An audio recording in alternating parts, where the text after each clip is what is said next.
Hi, welcome to the Two Nights YouTube channel. Thanks for coming along. Today we are checking out the story of how our debut single, Sunrise Symphony 2.0, came to be.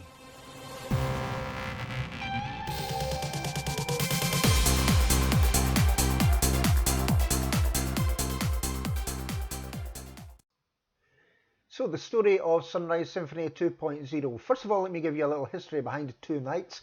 Two Nights are myself, Joe Brody, and John Milne. We actually first met in round about 1997. We were both volunteers at a hospital radio station based in the Dundee Royal Infirmary. We're both from Dundee. Then John started working in Radio Tay. I started working in Radio Tay not long after that. And then John started working in the Mardi Gras nightclub in Dundee, and he put a good word in for me, and we started working in the Mardi Gras nightclub as well. And it was there when I had the idea to set up a music project and to do a tune, because the stuff that was in the charts just now, at the time, were stuff like Alice DJ and ATB, that sort of thing. So I wanted that sort of vibe going on in the song, because the starting of Sunrise Symphony 2.0 has its beginnings sort of 1999-2000. To be honest, 2.0 was a new version of a song we originally recorded in 2000. But around about 1999, I had this idea for a riff, which I was going to take into the studio. I'll let you hear a little bit of that now. Very Wurlitzer organ. Yeah, the sort of thing you'd maybe hear in a nice hockey game or in the Blackpool Tower.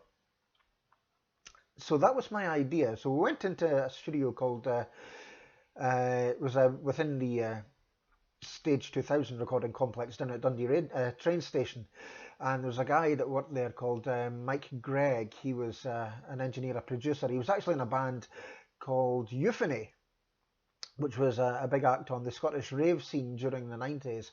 So he was used to producing all this sort of dance music. So he was perfect to help us out in what we wanted. So I went in the studio with this idea, with this riff, and I said, we want it to sound sort of like ATB and Alice DJ, that sort of thing. So of course he says, well, you need to get rid of that organ then. So we started working on different riffs, and we came up with this other idea, which sounded like this.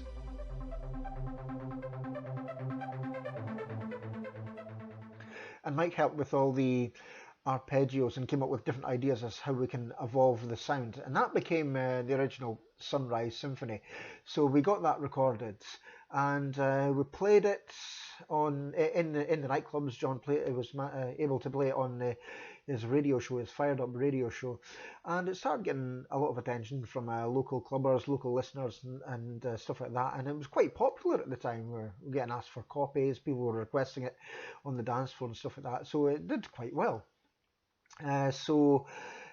We sort of made a couple of other tunes after that, which we'll go into more detail in other videos. But we sort of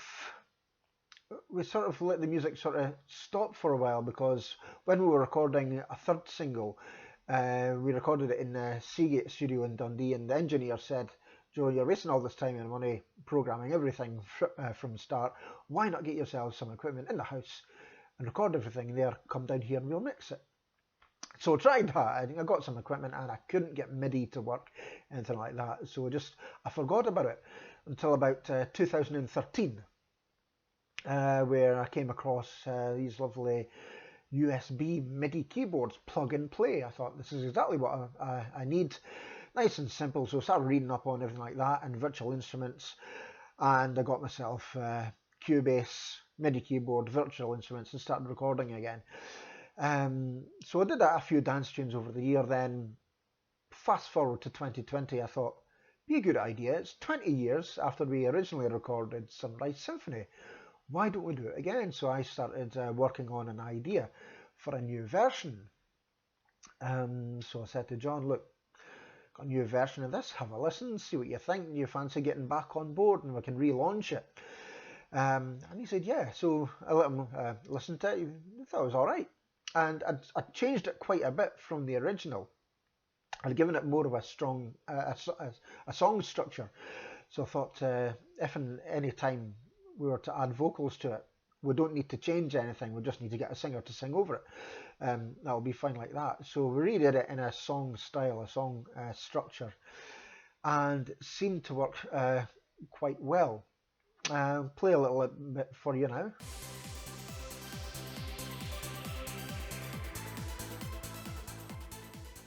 So as you can hear, it keeps the original riff from the original Sunrise Symphony, but we had to change it a little bit just to sort of. I wanted it to sound sort of fresher, not necessarily modern. I wasn't care about whether it sounded like anything that was in the charts, but we did that, and I thought I'm going to do the old route. I'm going around all the record companies. We sent it to a couple. We thought we didn't really hear anything back.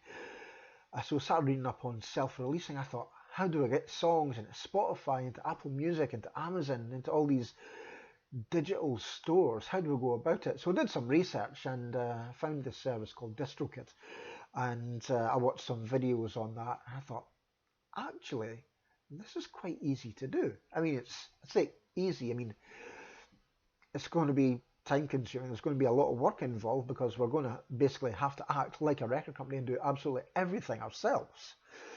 I thought we could easily do this.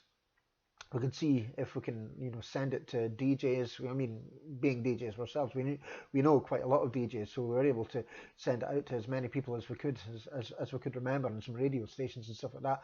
So luckily, it started picking up on airplane and stuff like that. So we got it all into DistroKid and sorted out the distribution and stuff like that.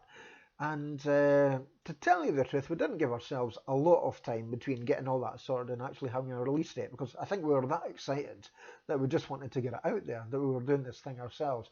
So we sort of learnt lessons from that for the next release. But it's done well. It continues to do well as well. People still seem to be interested. It's the new version has given it a new lease of life, and it's still streaming well after we released it in November 2020. Recording this video in March 2021, so it's still releasing well. It's still getting radio plays.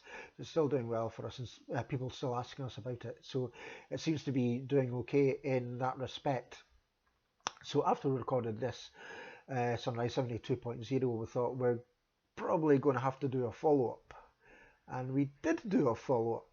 And it was based on the follow-up to the original Sunrise Symphony, which was called Love in Your Soul, and there's another video of that coming soon.